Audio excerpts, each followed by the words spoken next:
बच्चों, मैं आज सुजन भगत की आगे की कहानी सुनाने जा रही हूँ। अब तक की कहानी सुजन भगत एक सीधा साधा सा साधारण किसान है। वो अपने गांव के उद्धार के लिए अपने पास रहने पैसों से गांव के उद्धार के लिए उन्होंने उनके गांव में एक पक्का कुआं बनवाता है। इसी से इसका मन संतोष नहीं होता है। उसका मन किसी तभी हमारे गांव के इम्प्रूवमेंट के लिए कुछ ना करो, हमारे गांव के गरीबों के कुछ ना मदद करो, इस सोच में उन्होंने अपने घर के सामने साधु संतों का आदर करता था। और बड़े बड़े हाकिम लोग भी उनके घर के पास आकर उनके मिलने से आते थे। उनके घर में से रोज दूध होते थे, लेकिन इसके घरे एक बूंद दूध भी नहीं मिलते थे। लेकिन सुजन भगत ने इस विषय पर किसी क्रोध नहीं करते थे, किसी पर शिकायत भी नहीं करते थे। उनको साधु संतों का आदर ही उनका प्रामुख्य है। इसी तरह उन्होंने पहले बार पुर चला गए। नंतर के दिनों में उनके गांव में गया के यात्रियों ने आकर ठहरे। उनके मन में भी तीर्थ यात्रा जाने की बहुत इच्छा थी। इसीलिए इन्होंने अपनी पत्नी के पास बातचीत करके इन्हें भी सुजन भगत और उनकी पत्नी भी गया जाने को तैयार हो जाते हैं। इसी के बाद उन्होंने ब्रह्म भोजन का आयोजन करता है। इसीलिए धीरे धीरे सुजन भगत ने सुजन महतो बन गया। सभी लोग उन्हें महतो महतो करके पुकारते थे। एक दिन की ऐसी ही एक घटना हो जाती है। इसके घर के सामने किसी ना किसी आदमी, किसी ना किसी साधु संत आकर भिक्षा मांग कर जाते थे। इसी वक्त एक दिन की घटना है। सुजन भगत उनके घर के सामने रहने वाले पेड़ के नीचे बैठा था। भिक्षुक महाशय ने आकर थोड़ा भिक्षा को मांगा, लेकिन उनके घर के अंदर से कोई नहीं आया। उनके बीवी और उनके बेटा बोला भी घर के अंदर रहते थे, लेकिन वो दोनों में से एक भी नहीं आया। और इस साधु को भिक्षुक को ज़रा भी भिक्षा नहीं दिए।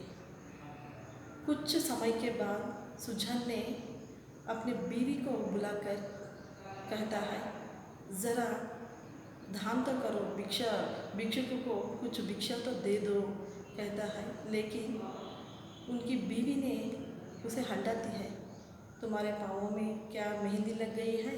तुम्हें तो ज़रा भिक्षा तो दे दो, उनको कहती है। इसके बाद सुजन ने वहाँ से उठकर अंदर जाकर भंडारी में से कुछ अनाज भरकर लेकर आ रहा है। उसको देखकर उनके बेटे ने उसके हाथ से छीनकर, इतना तो फ्री से मत देना, इस अनाज पैदा करने में मैं बहुत मुश्किल पड़ा हूँ। हम सभी ने एक एक वक्त खाकर दिन गुजर रहे हैं, इसीलिए इतना तो मत दीजिएगा। ऐसा कहकर उन्होंने हाथ से छीन लेता है। हाथ से छीन लेने के समय में उनके बीवी भी रहती है, वो भी कुछ भी नहीं कहती है। इस घटना से सुजन भगत बहुत बेजार होकर बाहर आकर पेड़ के नीचे बैठ जाता है। वो ध्यान मग्न हो जाता है। ये पूरे देखकर भिक्षुक ने वापस चला जाता है। मेरे ही घर में इतना अनादर, इतना कड़वा शब्द कहता है मेरे बेटे ने, परंतु लेकिन एक शब्द भी नहीं कहती है मेरे बीवी बुला की। इस पर बहुत बेजार होकर सुजन भगत ने पेड़ के नीचे ध्यान मग्न हो जाता है। मैंने इस घर के लिए कितना परिश्रम तो किया है, कितना सहल आया है, हमारे खेती में कितना परिश्रम से अनाज पैदा करते थे, ये सभी वो परिश्रम मिट्टी में मिल गया है। ऐसा सोचकर मैं अब द्वार का कुत्ता बनकर नहीं रहना चाहता हूँ। मेरा अधिकार मुझे वापस चाहिए। ऐसा सोचकर रात हो जाती है। कुछ समय के बाद भोला को भिजवा देती है उनकी पत्नी बुला के, जाकर पिताजी को खाने के लिए बुलाओ। उसको हिम्मत नहीं था, भोला को हिम्मत नहीं था पिताजी के सामने जाकर बात करने, वो बहुत डर लगते थे। वो हिम्मत से आकर पिताजी के सामने खड़ा होकर कहते हैं, पिताजी आकर खाना खाइए। वो बोलता है मुझे नहीं चाहिए, तुम्हें जाओ। उसके चेहरे पर बहुत क्रोध थे। इसे देखकर वो डर कर अंदर चले जाते हैं। बाद में बुला की आती है, बुला की आकर कह जाती है, अरे आधा रोटी तो खाओ, बाद में तुम्हें भजन पूजा को कर लो।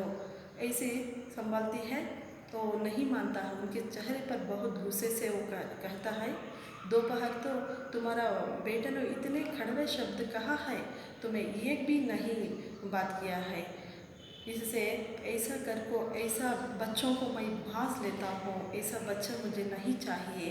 तुम्हें और तुम्हारा बच्चा जाकर खा लो, मुझे नहीं चाहिए। बाद में वो सहलाती है, ऐसा छोटे छोटे विचारों को तुम्हें कई को इसे चिन्ह जाते हो, उसे ऐसा बेजार मत करो, आओ आकर आधा रोटी तो खा लो कर को रिक्वेस्ट करती है। वो नहीं मानता है, सुजन भगत नहीं मानता है। क्रोध से, तुम्हारे बेटे ने परिश्रम से कमा हुआ अनाज है, तुम्हारे बेटे को खिला दो, मैं ये द्वार का कुत्ता हूँ, मुझे नहीं चाहिए कर को भेज जाती है। बाद में बुलाकिनी कहती है, ये हमारा देश का हिंदू का संप्रदाय है, बिना पति खाने बीवी कैसे खा जाती है, तुम आकर खाओ, नहीं तो मैं भूखी सो जाती हूँ कर को कहती है। जा, तुम्हें कहीं को भूखी सोती हो, तुम्हारे बेटों का परिश्रम का वो अनाज है, तुम्हें जाकर खाओ।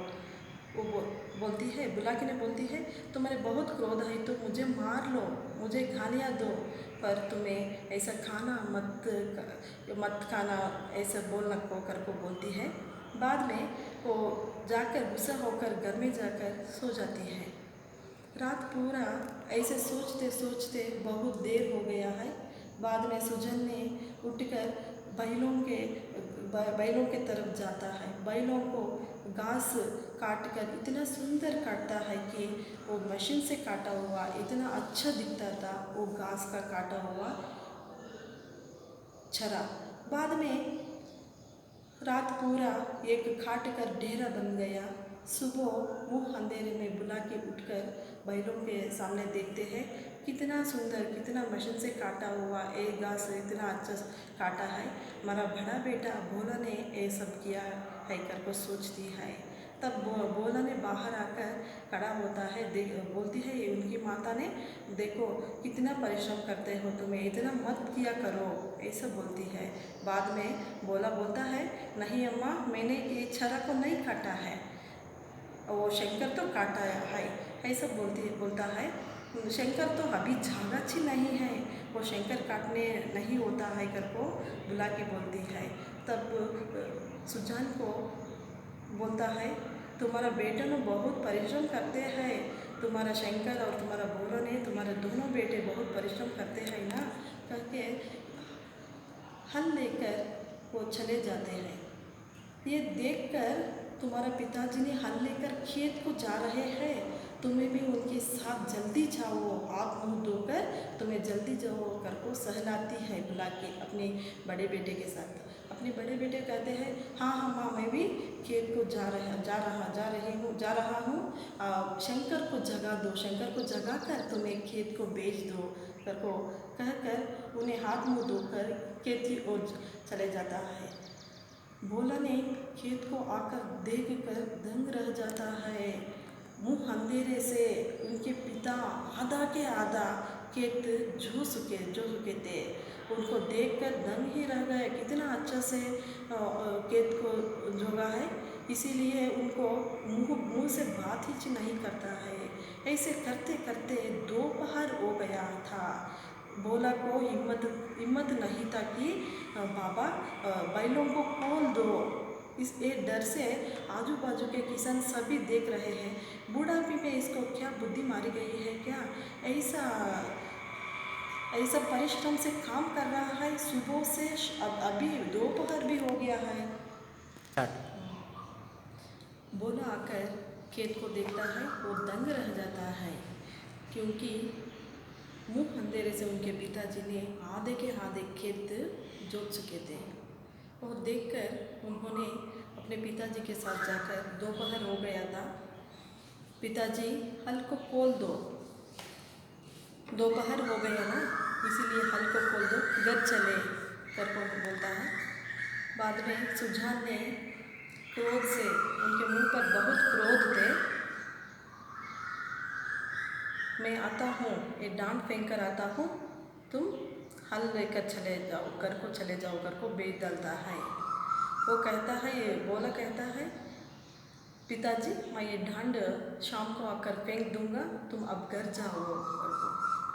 क्रोध से सुजन कहता है, ये खेती कैसे हो गया है, मेरा हाथ रहने टाइम कितना अच्छा था ये खेत, अब ये खेत को तुम्हें सर्वनाश कर दिया है।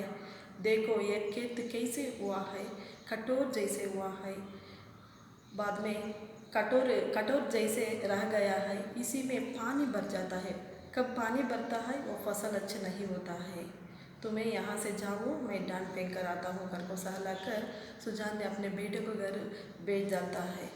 बाद में पूरे के पूरे किसानों ने घर में आकर आराम करके उन्होंने कमर सीधी करता है। उसी के तरह बोला ने भी कमर सीधी करता है, जाने के लिए तैयार हो जाता है। तब सुजान ने घर आकर बैलों के पास जाता है। उन्होंने बैलों के पीठ पर हाथ रखकर फेरता है और पाँवों को हाथों से मलता है और पूंछों को हाथों से सहलाता है। यह देखकर बैलों को बहुत खुश हुआ, हमारे पुराने प्यार हमें मिल गया, ऐसा अकातनीय सुख से वो बहुत प्यार से रहते हैं। वो उनके आँखों में कृतज्ञता भरकर सुजान के मुंह को देखते हैं, हमारा पुराना प्यार मिल गया, तुम ऐसा हमारे संभालो तो मैं रात दिन हम तुम्हारे साथ परिश्रम करना तैयार हूँ कर को सूचना देते हैं। बाद में भोला ने आराम करने के लिए चपेट में लेटा हुआ है। सुजान ने बैलों को खोलकर खेती की तरफ जा रहा है, ना खाया, ना स्नान किया, ना आराम किया। यह देखकर भोला को दंग रह गया।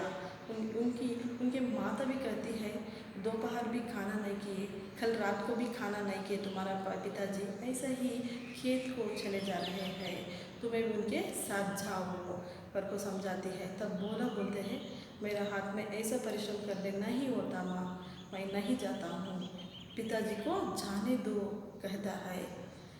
ऐसा ही शाम हो जाता है। सुजान ने जाकर पूरे के पूरे खेत के काम करके वापस आ जाता है। ऐसे 8 महीने हुआ। 8 महीने से अविश्रांत परिश्रम से भंडारी पूरा हो जाता है, अनाज बहुत से बहुत ज़्यादा हो जाता है फसल, तो इसीलिए अनाज रखने के भंडारी घर भर जाता है। पुनः पहले के तरह साधु संतों ने उनके घर में आ जाते हैं। वो सुजान ने अपने हाथों से भर कर साधु संतों को दान धर्म देते हैं। खलिहानों के 1 महीना में पूरे के पूरे फसल एक जगह इकट्ठे करे थे, पूरे किसान गांव वाले ने एक जगह पर इकट्ठे करे थे। सुजान ने भी उन फसलों को अपने दोनों बेटों के हाथों से भर कर घर को भेजा दिया जा सकते थे। उस दिन पुराने दिन भिक्षुक आए थे उनके घर के पास। वो भिक्षुक आया था, वो भिक्षुक को पहचान कर सुजान ने उनको बुलाता है, आओ आओ भिक्षुक महाराज, तुम्हें कितना चाहिए उतना ले लो, आओ बाबा इधर बैठो कर को बुलाता है। बाद में भिक्षुक ने उनको कृतज्ञता से देखता है। सुजान ने कहता है, तुम्हें कितना चाहिए उतना अनाज को तुम्हें ले लो, लेकर जाइए। वो डर के मारे से भोला के मुंह को देखता है। पहले उन्होंने उनके हाथ में छीन लिया था ना अनाज को, वो उससे वो डर के मारे से उनको मुंह देखता है।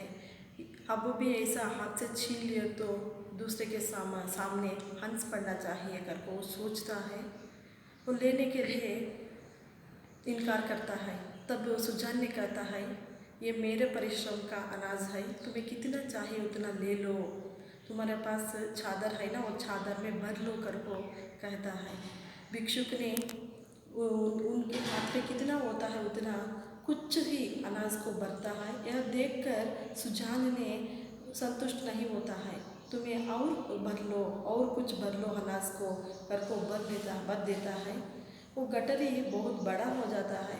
इसी के बाद वो भिक्षुक ने कहता है, नहीं बाबा, इतना बोझ मुझे उठ नहीं सकता है, मुझे इतना नहीं चाहिए कर को बोलता है। सुजान ने कहता है, हाँ बाबा, तो तुम्हें ये ज़रूर ले को जाना ही ज़रूरी है, तुम्हारा गांव तो बताओ, मैं गांव तक तुम्हें पहुंचा देता हूँ कर को कहता है। बाद में गटरी को बांध कर सुजान ने अपने सिर पर रख कर वो भिक्षुक के पीछे जाता है। भिक्षुक कहता है, मेरा गांव का नाम अमोला है, तुम्हें अमोला नाम को जानते हो ना, वो गांव मेरा है। सुजान कहता है, मैं तुम्हें तुम्हारा गांव तक पहुंचा देता हूँ। ऐसा गटरी को लेकर भिक्षुक के पीछे पीछे सुजान लेकर जाता है। ये सबको देखकर ये अन्य किसानों ने हंसते हैं, इसे क्या हुआ है, ये आदमी है बुद्ध हो गया है, ये दान देते हुए उनको गटरी को लेकर उनके घर तक पहुंचा देते हैं ना, इतना अच्छा है ये आदमी कहकर पूरे बात करने ठिकाए करने लगे हैं। ये घटना को देखकर अपने दोनों बेटे ने कुछ नहीं कहा, अपने सिर झुकाकर पिताजी को देखकर रह गए। तब पिताजी बोलते हैं, वृद्ध पिता ने नौजवान बच्चों को हरा दिया था, इसलिए उन्होंने शर्म से अपना सिर झुकाकर देख रहे थे। ऐसा ही वृद्ध पिता ने अपने नौजवान बच्चों को हरा दिया था। देखो बच्चों, कठिन परिश्रम से हमें कुछ भी पाने का ये एक अच्छा उदाहरण है। इसलिए हम गुरुजनों को, बूढ़े माता पिताओं को हम आदर करना चाहिए, हमारा कर्तव्य भी है। उन्होंने अपने मन में सोचा तो नौजवान भी उसके सामने छोटे हो जाते हैं। इसीलिए हम वृद्ध माता पिताओं को आदर करना, सत्कार करना हमारा कर्तव्य है। इसी से मैं यह कहानी समाप्त करती हूँ। धन्यवाद।